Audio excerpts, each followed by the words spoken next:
Well, welcome to Addiscene, everyone. Coming up on today's show, we'll hear about food handling safety from the DuPage County Health Department, and fifth grade students help the Addison Community Switchboard help the residents in need during the holidays. But first, we're joined by Lieutenant Jeff Pluta from the Addison Fire Protection District with fire safety tips for the holidays.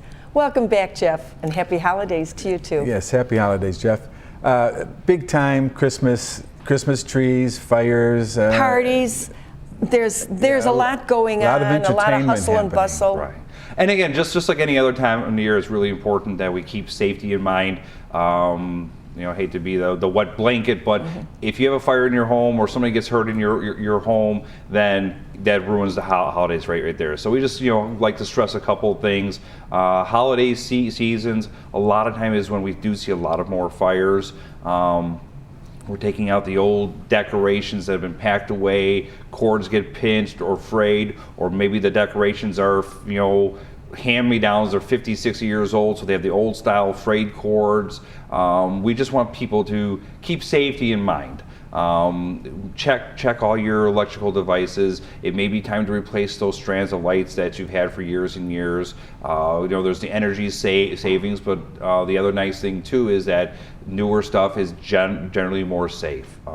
So just keep it in mind. And again, the real general stuff we have is, if you're going to use a live Christmas tree, they're beautiful, they make the house smell wonderful. Just make sure that they're well watered. You keep an eye on the needles, that they are nice and soft. If it begins to dry out, it becomes a huge fire hazard. A dry Christmas tree, if there isn't an ignition from lights or candles or anything like that, they go up so fast and they can be incredibly dangerous.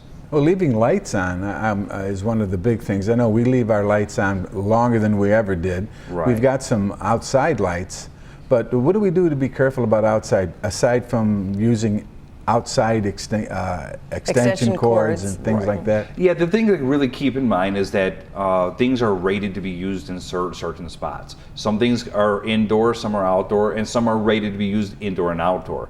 And they do that for a reason. It's tested to be safe.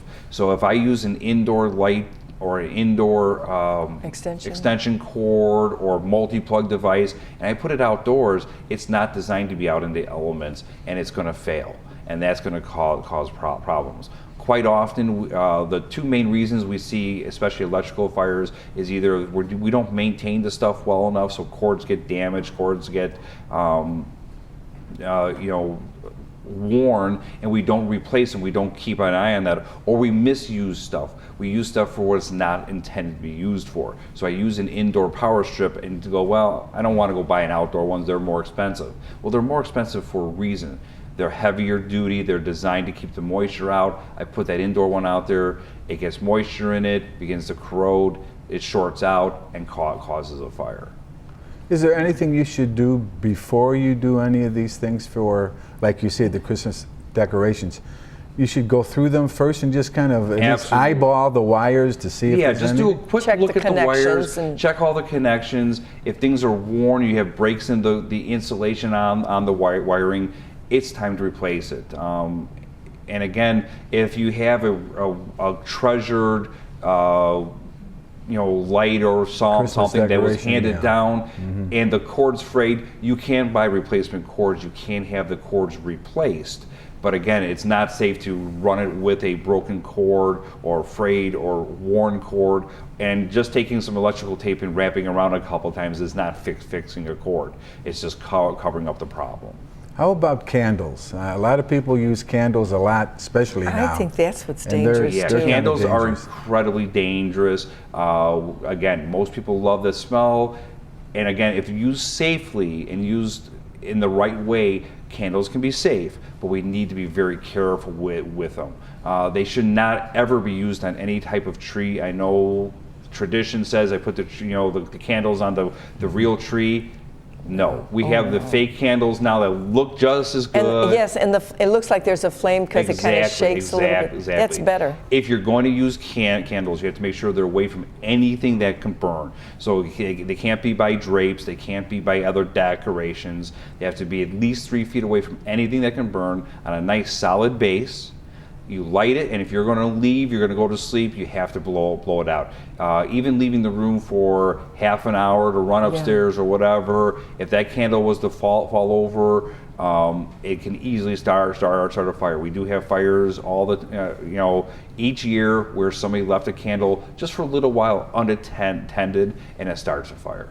It does. It takes less than a little while for that fire to start. Absolutely. It does not take long at all. So if you're going to leave the room, the rule is you blow the candle out. When you come back, you can then relight it. The use of sterno. Now we've got people are ready to feed everyone, and you got the sternos out there keeping everything warm. You have to be careful what you put the sterno can on, Absolutely, don't you? Yes. Again, most of the time you want to use, they have the trays that are designed to hold the sterno can. They'll make sure it's up, and it's solid. A lot of times with candles with sterno, where we run into problems where people just try to balance stuff, or I want the table to look nice, so I have this beautiful lace and all this stuff, and place the sterno can right on it. Again, as that heats up, it heats up the tablecloth. You bump the table, some of it sloshes. You might even if it's not a flame, you might leave a burn spot in your tablecloth. That's something I think we all think about. I know we have a couple of chafing dishes that we put a sterno can under. But it has a holder for it. Exactly. So you're using something that's designed the way it was designed to be used.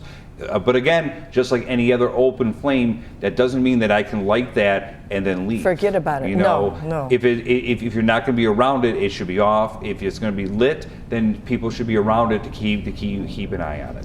Should we get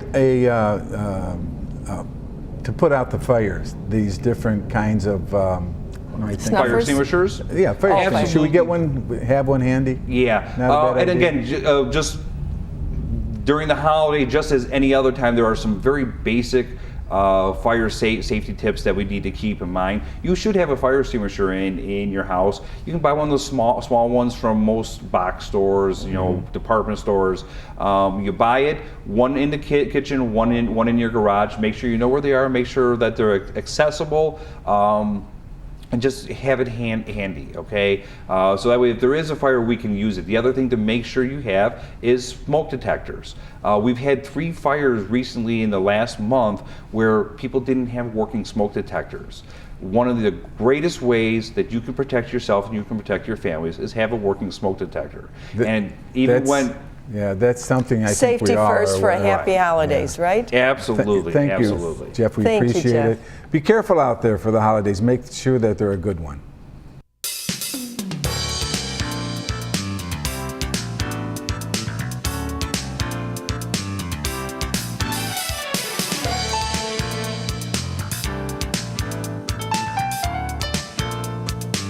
I'm Dory Croggy with Future Ready at TCD, coming up later on Addiscene.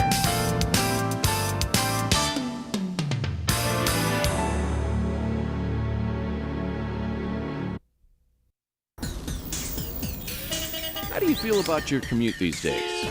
A little crabby?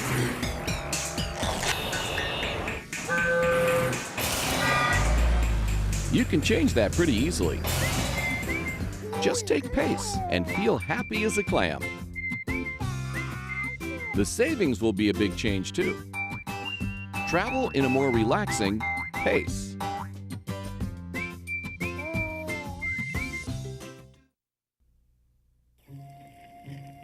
A picture-perfect lawn may look harmless, but its effects can be a real horror show. Rain washes fertilizer, bug and weed killers off your lawn, down ditches and drains, and into our rivers, where they can be toxic to wildlife and pollute our water.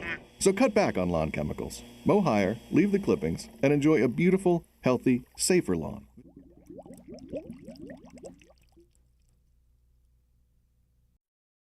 The holidays are a busy time for family gatherings and parties, and food is often the biggest part of the celebration.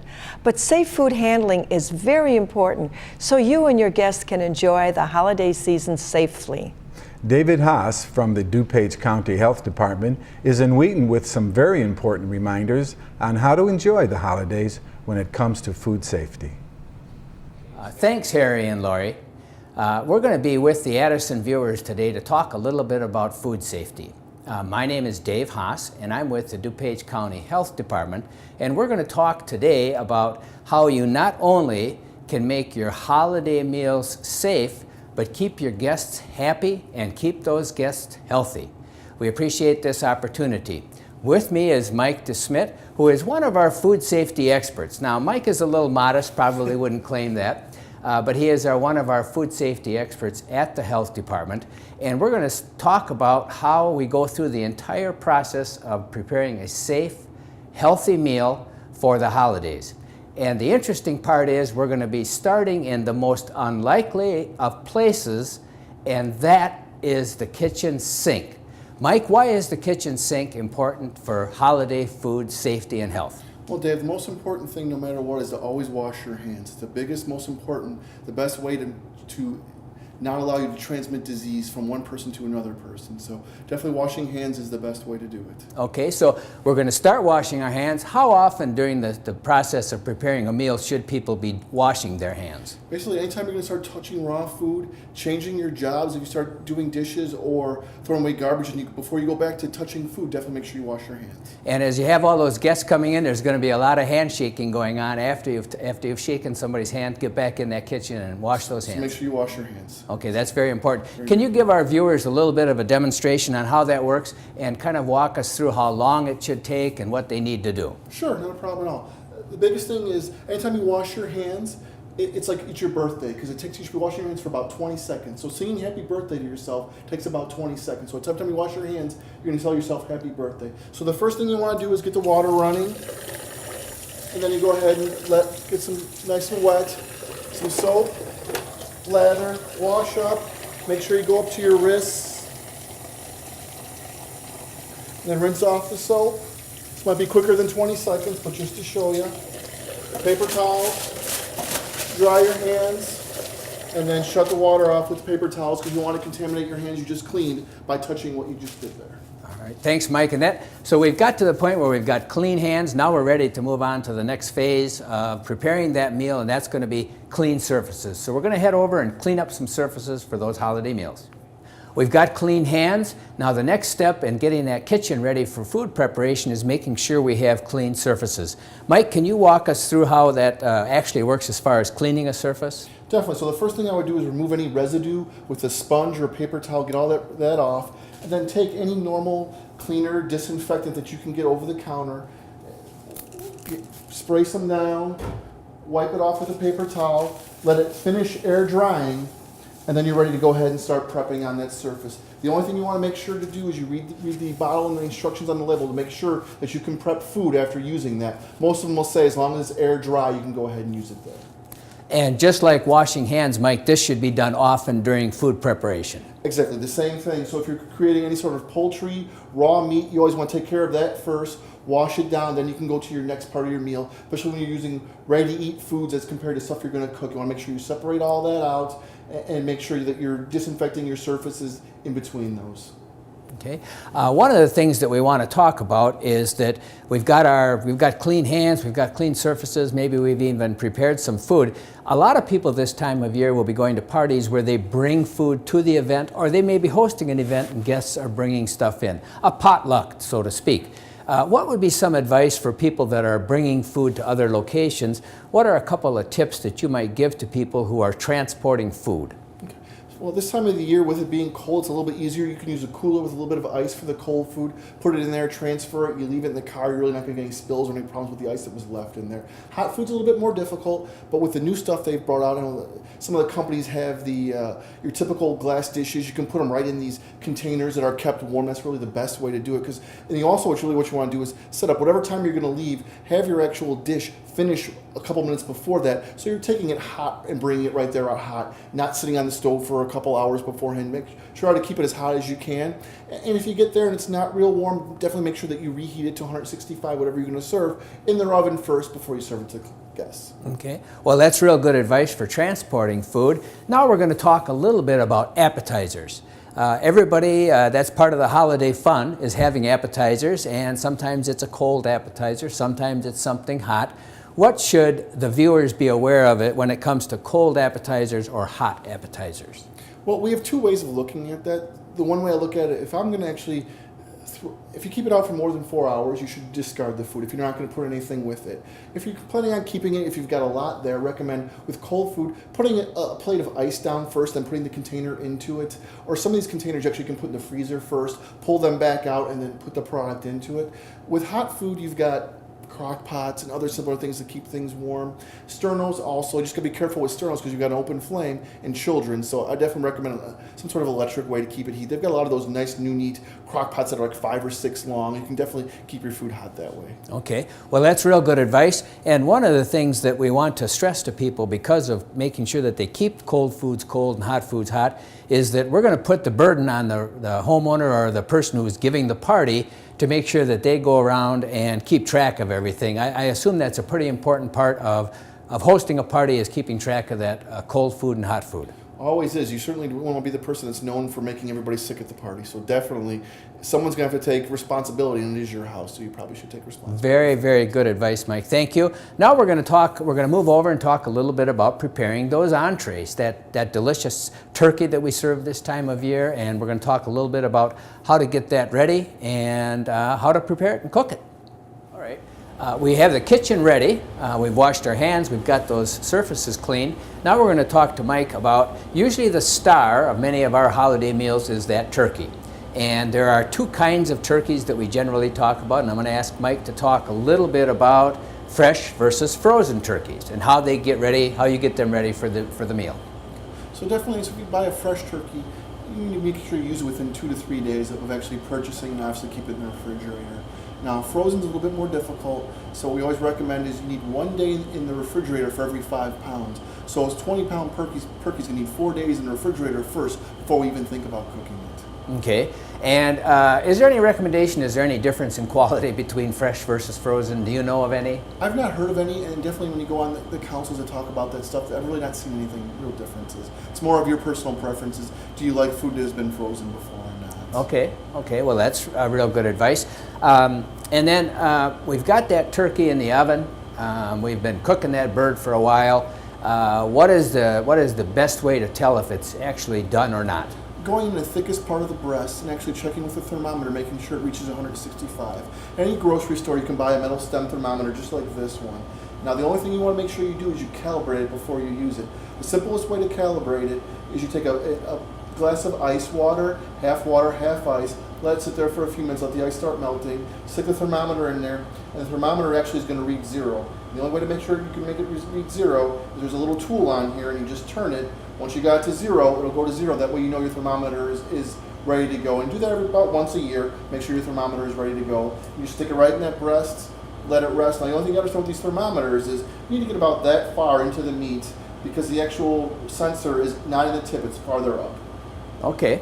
Well, we've got that turkey just about ready for the holiday meal. A couple of things that people always talk about when we prepare those meals is making sure that first of all that the insides of the turkey are prepared. It's correctly done. If you're going to put things in there, if you're going to bake things in the turkey, roast them, and then gravy. Those are always a couple things. Can you talk a little bit about those areas? For the health department, we recommend not stuffing the bird. It's a much safer process to actually cook the actual stuffing on its own. The bird will actually cook quicker, and you actually can keep it more moist by basting it than you do when you end up putting, because the stuffing will suck the moisture out of it. It's another thing. But if you are going to cook it, turkey to 165. The actual stuffing, you want to go closer to 170, 180, so you know that everything has gotten to the correct temperature by doing that. And obviously, before you cook the bird, you want to wash it, get everything out of it. And as far as the gravy is the same thing. If you're going to put turkey drippings or chicken dripping, if you're making a chicken or whatever you're making, you want to make sure that gravy gets to a good rolling boil first before you go ahead and serve it. Then obviously cool it down and then serve it. Okay, very good advice. We've had a great meal. We've had some good, safe, healthy food, and now we're going to be moving on to leftovers. Well, we all love those Christmas dinners. We all love those New Year's dinners when we have a great meal and we have turkey, we have lots of great tasting food. But one of the best parts about it, and I think everybody agrees, is that we get the opportunity to take home leftovers. And I'm going to ask Mike to talk a little bit about how do you safely give your guests some leftovers to take home to enjoy later that day or the next day or beyond? Well, the main thing is to really reduce the size of the leftovers. If we got a large piece of meat, slice into smaller pieces of meat. We have a large amount of stuffing to slice it down, because smaller amounts will cool down properly. You'll get out of the temperature danger zone much quicker, and it'll be much safer for everybody. And is there any length of time, as we've said, it's cold this time of year, is there any length of time that people need to be aware of if they're, driving back home for any kind of a distance? What would be a safe amount of time for sliced turkey, for example? We say any sort of food should never be out of temperature for more than 4 hours. So that means it needs to be 165 hot or below 42 degrees, either one or two. So inside the refrigerator will be below 42. So if it's a quick time, if you're going to be gone for a long time, make sure you've got a cooler of ice inside of your cooler to keep it cold. This is the thing we recommend. Okay. Well, we certainly thank you, Mike, for the opportunity to talk today about safe holiday food. The health department, it wants everybody to be safe, particularly during those holiday meals and parties. And if you need more information, we would recommend that you go to our DuPage County Health Department website, which is dupagehealth.org. That's www.dupagehealth.org. And feel free to call the health department also. Our phone number is easily found, and you can call us, ask for environmental health, and get any questions answered about safely preparing those holiday meals. We thank Mike for being with us today. I'm Dave Haas with the DuPage County Health Department. Hello, this is Lieutenant Jeff Pluta from the Addiscene Fire Protection District. As we enter the cold and snow season, I wanted to talk about a couple things you can do to keep yourself safe. Slips and falls are all too common call for us during the winter season. Make sure snow and ice are cleared. If needed, salt can prevent an accident that can land you in the hospital. Snow and ice can build up quickly and can be a pain to keep clear. When you are cleaning up your front walks, please remember to clear your other exits as well. Keeping all your exit ways clear is vital in case of an emergency. Little used side and back doors may be your only way out in case of a fire. Also keep this in mind when you are at work. Thank you and have a safe winter season. We're at Good Samaritan United Methodist Church with Jim Lombardo, the coordinator of the Addiscene Community Switchboard, and it's the Christmas sharing, Christmas basket program right now. Jim, what is happening here today? Why do you have all these young people carrying cans of food and goods around? What's going on here? We have the fifth graders from Wesley School, and we have fifth graders from St. Philip's. They are separating all the food, and they're putting food in the boxes that are going to be distributed. There's 275 families that we're taking care of this year, plus about 25 seniors, and they're all going to get at least 2 boxes of food. And then each child will get, from the age of newborn to 12, gets 3 gifts. And children that are 13, 14, and 15, they get a gift certificate from Walmart. So these kids are separating all the food, all different assortment of foods. Why have school children involved in this part of the project, Jim, as opposed to just having maybe your own volunteers or business people in the community or whatever? Why go to the level of having children involved? Because the kids have got to learn at an early age that they have to give back to their community. They have to give back to the town. They have to learn to volunteer. And this is just a way of volunteering. And listen, when I was in school, if I was out of school for a couple hours, I kind of enjoyed it. A couple of the kids I talked to a minute ago said this is better than being in class to take a test. But the main thing we do stress to the kids when we get done is to stay in school and get an education. You can be a volunteer your entire life. It doesn't matter. But you're only going to have one chance for an education. So the schools, and today you have Wesley and St. Philip, which is a new school, I understand. St. Philip's has 32 fifth graders. Wesley School has 90 fifth graders. In the entire district, let's see, Wesley was here yet, not Wesley, but Lake Park was here yesterday. They have 3 classes of 30 kids apiece. There's approximately about 480 kids that are in fifth grade class. When this class leaves, there'll be another school here, and tomorrow there'll be 2 more schools too. The schools like this because they are working, and both schools I think will emphasize this when we talk to them. we talked to the teachers, that they like the idea of emphasizing giving back is a good thing to do as a young person, as an adult. It's a good thing for them to learn. And which was really was strange yesterday that not Lake Park, let me say, Stone School was here. When they left here, I think they had about 90 kids too. You'd be surprised the number of kids that said, thank you, thank me. And I went on to thank them because they're the ones that are doing all the work. All I'm doing is just shooting my mouth off. And blowing my whistle, that's right. So the idea is you've got all this food that's been donated. It needs to be sorted so you have a proportional amount, equal amount within all the baskets, and that's what these kids are doing right now. That's exactly what the kids are doing. Each box on the table represents a family, and the box underneath is the same family. The boxes are not numbered yet, but they will be numbered. Each family is numbered 1 through 275. Last year we did 270. We took 5 more families on. We used to do about 260, so we take a little bit more, and each year it gets. If we take a few each year, it isn't too bad, But if you take a large number, and we're limited to our space here too. But you're grateful for the space. Oh, without a doubt, without a doubt. I remember in the older days, we did it over at the Village Hall in the gymnasium. But we've come along. We've been in town for 40 some odd years, 44 years. So Well, we're going to talk to a couple of the teachers, Jim, and then we will have you back on for just a moment. Tell us what happens in the second part of it. Okay. All right. We'll be back with you shortly. And next week is the distribution date. And if anybody doesn't know it, does anybody know what next Saturday is? Next Saturday is 12, 13, 14. So we're distributing 275 families. Thank you very much. We're speaking with 2 teachers from the 2 schools that are working here today for the Community Switchboard, Paulette and Ellen. First of all, Paulette, what school are you? I'm from St. Philip the Apostle in Addiscene, Illinois. And this is the first year that St. Philip is helping you? It is. We have 32 students here from our 5th grade. Why did you get involved? Well, we've done the switchboard collections over the years, but not actually the distribution. We've done them. And so this gives the kids a first-hand idea of how the food is distributed and who it will be going to. What is the message you think that the students, your students, are hearing before they come today? They're bringing canned goods into school. You said you've done food drives many, many years throughout the year.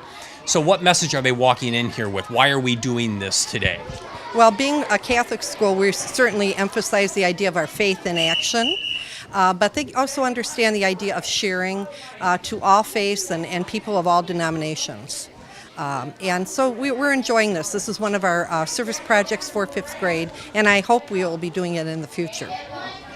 Will there be maybe a follow-up afterwards? Do you think the students will be talking again in class about, gee, not only did we provide food for people who may need it, but also we kind of got our hands on it? Exactly. And we've had service people that have received the other end of our service come into school, and so they can actually see these are live people. They've helped them, and it's been a wonderful experience. We've done this in the last 2 years. Mr. Reisenbeekler, our principal, has decided that every year we shouldn't just give money or give food, but we really need the action. We need to be moving. And then, of course, to see the opposite end, to see who it really went to. And the kids are just inspired by it. It's a very inspirational day when we have the volunteers come in. Great job by St. Philip. Now, Ellen, Wesley School, you guys are veterans to this. You've done this many years in the past, right? Yes, we have. We've been doing this for years, and we look forward to it every year.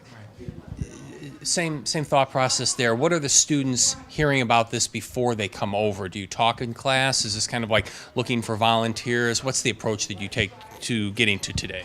Well, we've discussed it at length. I want my students to know that there are people right in their own community that may not have as much as they do, and they need to realize how fortunate they are and how fortunate we all are because we have so much.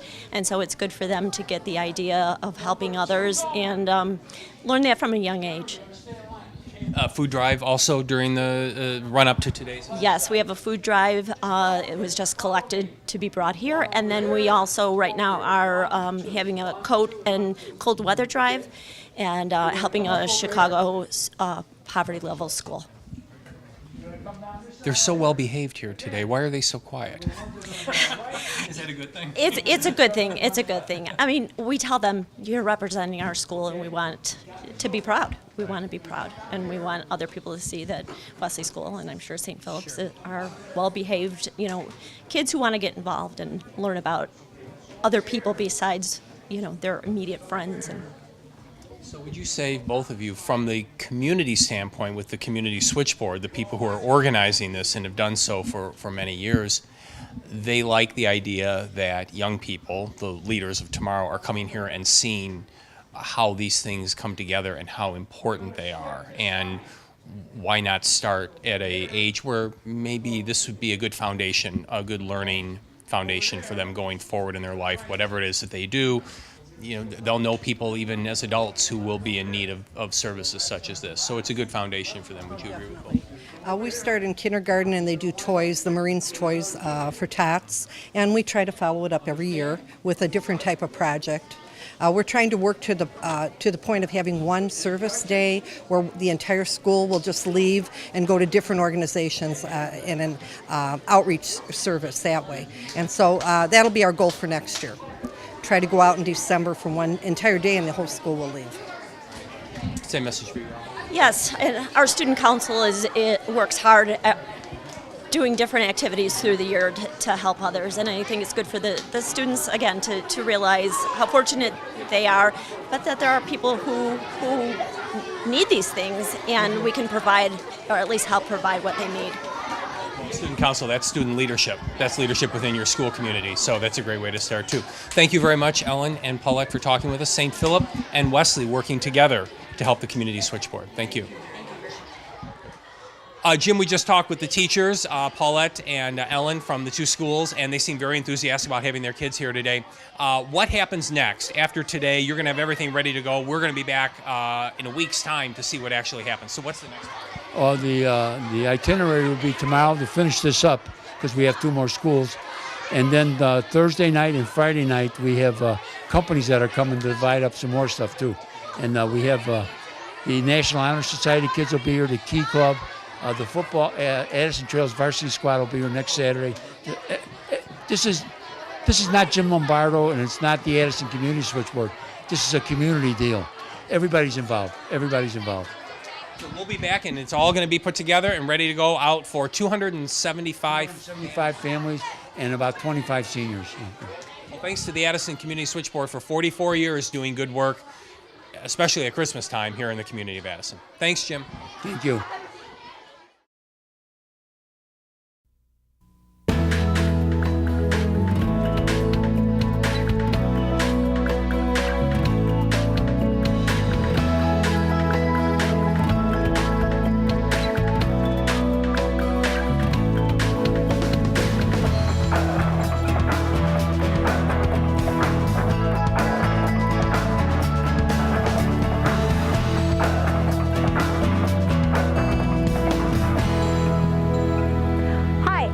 Croggy. We're here at Technology Center of DuPage. Come inside with me and we'll take a look at Future Ready at TCD. Good morning to you. We're all in our places with bright shiny faces, and this is the way to start a new day. Sunday, Monday, Tuesday, Wednesday, Thursday, Friday, Saturday, 7 days a week.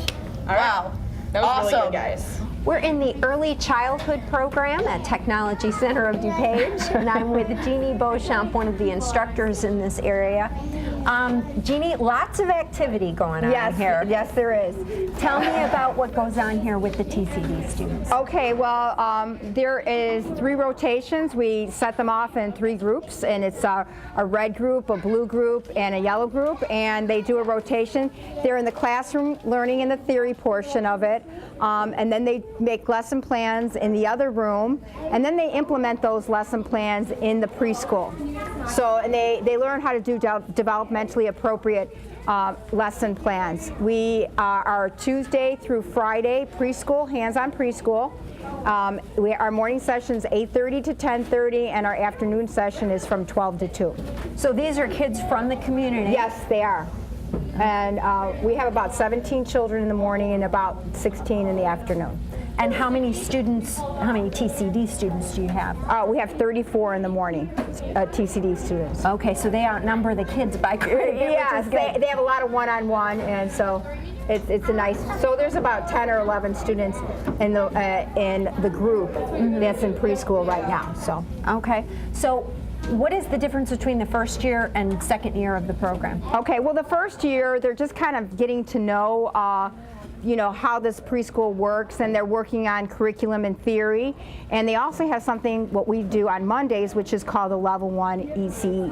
And that is through the state, and we go along with that curriculum.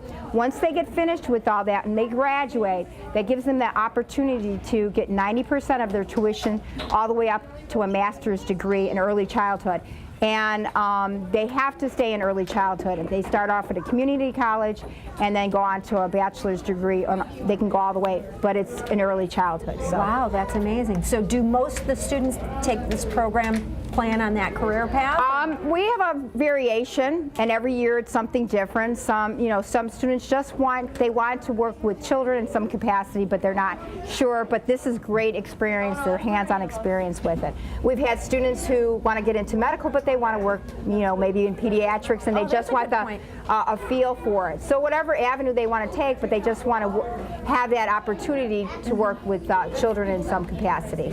So what are some of the skills that the kids are getting, especially those that might help them in other areas in addition to education? Well, teamwork skills, cooperation skills, communication skills, written and oral, because they need to know how to talk. And some of those written skills would be, to write a newsletter or have some kind of communication with both parents and maybe the community. So those are some of the things that they're learning here too as well. And when they leave this program, what advantages do you think they've gotten as opposed to, a kid who may be planning on education, early childhood education regardless, but just goes immediately to college? What are they getting out of this? I think that the benefit to them is this what I really want to do?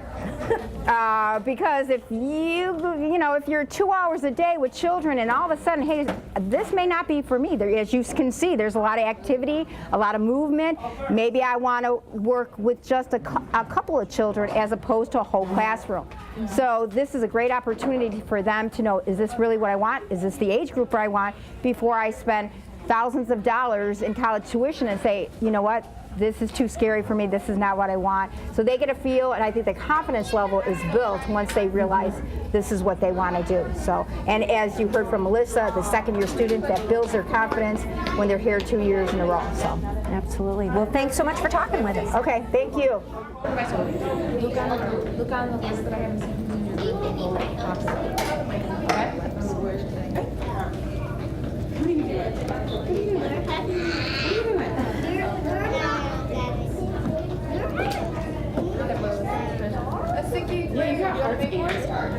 Is that okay? Melissa Hockmeyer is a senior at Lyons Township High School, and she's in her second year in the early childhood program here at TCD. Melissa, tell me about what drew you to this program last year. I love kids, and when I came and visited this during school, I immediately got hooked on how you have a preschool, and it's just you guys, like the high schoolers, running it. And it just made me feel like I have more of an experience for when I go to college. So I immediately just got hooked on doing this. So tell me about what your typical day here is. Are you dealing with the kids all the time? Is there classroom work with the instructor? For me, I come here and I finished the book last year. So I only come here 3 days a week, and I'm usually in preschool helping out as much as I could, or helping with Miss A or Miss B with stuff they need to help with, doing leadership projects. And then the other 2 days I'm on extended campus at a school teaching, student teaching. Wow. So are you determining what you're teaching the kids in a given day, or do you come in and they tell you go through these things with the kids today? We make up what we want to do. pretty much. So they approve it, but we have a say in what we want to do. That's great. Yeah. Is there a big difference between your first year and now your second year in the program? Yes, I feel more comfortable being in preschool this year than I was last year. And I was more nervous last year dealing with kids by myself than this year. Now I love kids, so I can do it all by myself now. What are your career plans beyond this? When you graduate this spring, what are your plans? I want to go to college.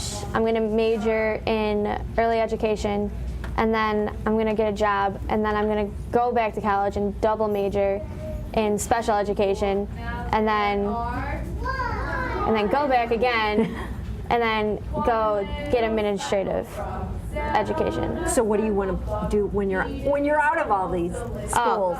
I want to either teach third grade or special ed, and then own my own daycare, hopefully, sometime in the near future. So what do you think you're getting out of this program that will help you? That I'll be more prepared for college with this program, that I'll know what I'm doing when I go to college, pretty much. I'm sure it'll help in the student teaching as well, right? Yes.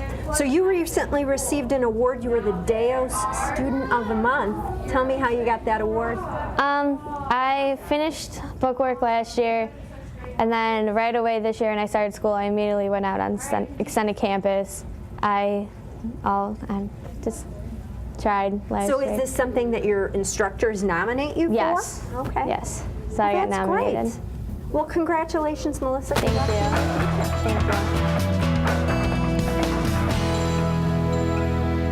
We're in the Electronics Technology and Digital Electronics area of Technology Center of DuPage. I'm with Rich Zolads, the instructor here. Rich, tell me a little bit about your background before you came to TCD. Well, my background before I was able to be employed here at Technology Center of DuPage is I have worked for as an engineer for Motorola Incorporated and Bell and Howell Business Equipment Group. And in the background, when I have a chance, primarily during summer, I'm also a consultant engineer for various trading companies. Wow. So, prior to coming here to TCD, I was the program coordinator of electronic technology at Triton Community College. Okay, so how long have you been teaching? Oh, a long time. All right, well, we'll narrow it down. How long have you been here at TCD? I've been here at TCD for about 8 years. Okay. This is my 8th year now. Okay, so tell me a little bit about this program. This is more the hardware end of computers? Electronic technology is the hardware side of everything that we are currently using. Okay. Anything from dishwashers to microwave ovens through high definition TV sets, your wonderful video camera there, the speaker That's true. system. Everything is a computer Everything you nowadays. look around, you're working with some form of electronics and digital electronics. Okay, so tell me, when the kids first start in their first year, how does the program start out and then expand to second year? The way the electronic technology program starts, during the fall semester, my students are part of Project Lead the Way Digital Electronics. So in digital, my students learn how to design digital circuits. They learn how to read a schematic diagram and put the parts on a solderless breadboard, troubleshoot the circuit. Then eventually they will learn how to create a virtual file and download that into what we call a field programmable array. Wow. Without the wiring. So what we are doing is very much cutting edge. My students too, after successful completion of Project Lead the Way Digital Electronics, they can earn 3 credit hours from College of DuPage's electronics program. Okay. And we do that during the fall semester. Oh, so that's just the first semester? That's the first semester, yeah. Okay. So second semester is primarily electronic technology, in which we work more with analog devices, amplifiers, transistor switches. We introduced the concept of what a microcontroller is and robotic systems during the second semester. My second year students, when they come back, they can spend 1 semester during fall and take their last College of DuPage course with me. And it's Survey of Automation. So after they've completed the first figure 1.5 years in electronics here, they can earn enough credit to have a certificate in electricity and electronics out of COD. Wow. And what about that final semester of The their final second year? semester, they've got choices, and what I usually do is encourage my second-year students for their last semester is to transfer to Mr. Brian Clement's Engineering Design Development course from Project Lead the Way. Okay. All right, so tell me about some of the careers that are open to these kids. As you mentioned, pretty much everything has a computer in it nowadays.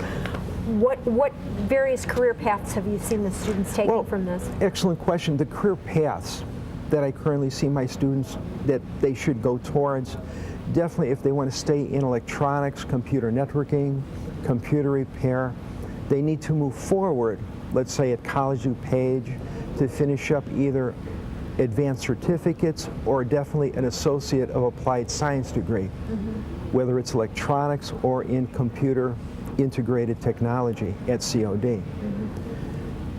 Let's say if a student does not want to continue on into community college, another vast growing area is manufacturing. So that would open up the doorway to our students that might be interested in becoming an apprentice for CNC machine work, advanced machine shop operation. Are there particular skills that the students for this program need to have even before they start? Should they have a good science background in school, or what kind of preparation do they need coming into The major this? preparation I would like my future students to have when they walk into electronics, be interested. Great. Be interested to be challenged, be interested in what electronics is, even if they don't have any background in electronics. I just want to see that enthusiasm, okay? Because I make one assumption in my program: everyone knows zero, okay? So there is no math prerequisite, no science prerequisite. A number of my students now are taking things apart at home, so I would encourage anyone that might be interested in coming to TCD's electronics program, start taking things apart at home. Ask your parents first. And then when they've gone through the program, ideally for 2 years, but I'm sure some students just do it their senior year, what kinds of skills are they taking out of this that they can apply later on? My students, when they finish up either my first year or second year program, they really learn how to work in a team. They learn how real-world electronic engineering department functions, how they need to work as a team as either a technician or a junior engineer. The particular skills that they learn from the program is troubleshooting skills, component identification skills. My students learn how to use all the major equipment that we use in electronics: digital storage scopes, audio signal generators, digital multimeters, and those are the basics of anything that's being used in electronics worldwide. And something too, what I tell my students is electronics is international, okay? True. Let's say, like for myself, I speak English, I speak a little bit of Spanish, and a little bit of Polish. But let's say if I go to a country, let's say Russia, and work with a Russian engineer, I cannot speak Russian, but we can communicate through the technology, through the schematic wiring diagrams, which my students learn how to read, learn how to build circuits from, learn how to use the test equipment, and hopefully have some fun. Yeah. Okay? Because my philosophy is with any of the circuits that don't work, that's a great learning opportunity. So I'm not the type of instructor that says, okay, I'll fix it for you. I will guide them, okay? But it's up to them to ultimately figure out what's wrong with the circuit. Now, how do you stay on the cutting edge here? Because as we know, in any industry, but especially things like this, before we as a consumer are seeing it, it's been on the drawing board for years. Yes. And these students won't enter that industry for a few years. So how are you staying educated yourself and getting the right equipment for them to get that kind of training? In a number of ways, because I do, during summertime, act as a consulting engineer, and very much within industry, I have a pretty good idea what's happening, whether it's in a manufacturing environment.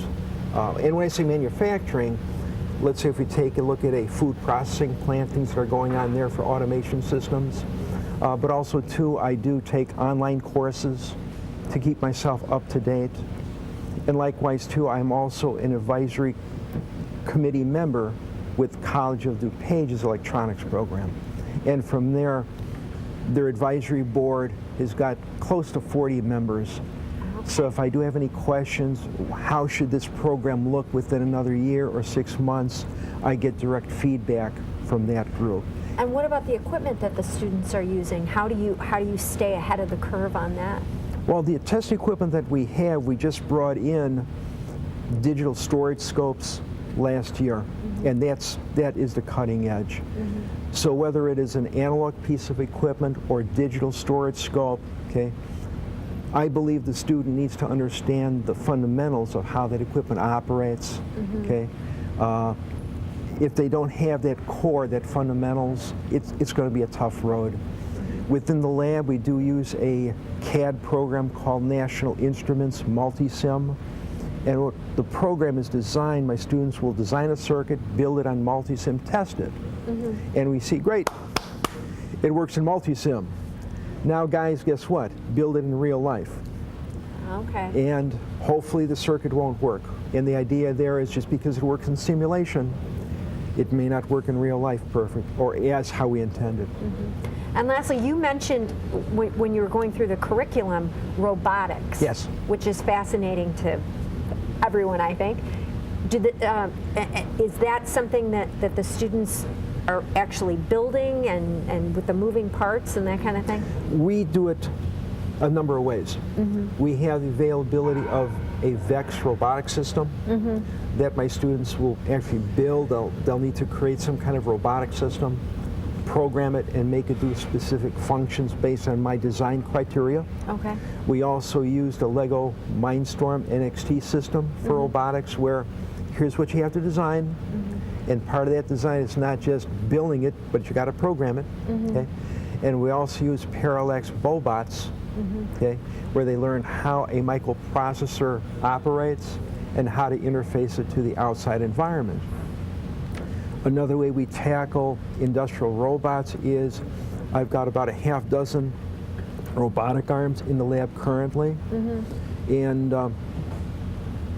about 5 of my systems now are going to be used for student projects to get them up and running for the spring semester, or during the spring semester. And are these the students then that go on to compete in that area, the robotics area that we hear about every once in a while? Well, we have had a robotics team last year, and we're always looking for new members to rejuvenate the club, absolutely.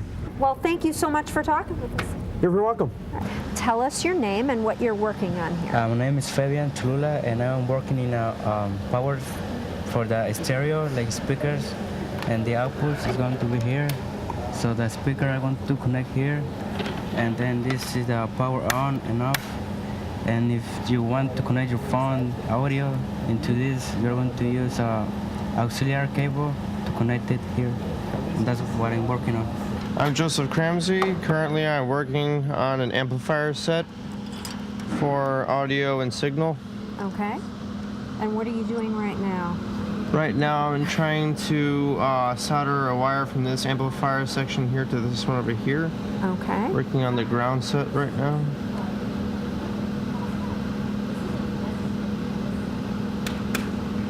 Hello, I'm Tim Canavan, and I'm working on the same project he is, but I'm a few steps ahead of him. Currently, I've just tested out to make sure all the parts work. This was our temporary solder board until we move on to the actual box. I now have the transformer, power supply, and the amplifiers done. And next step is moving it into a bigger box, like my work box, except for less tools.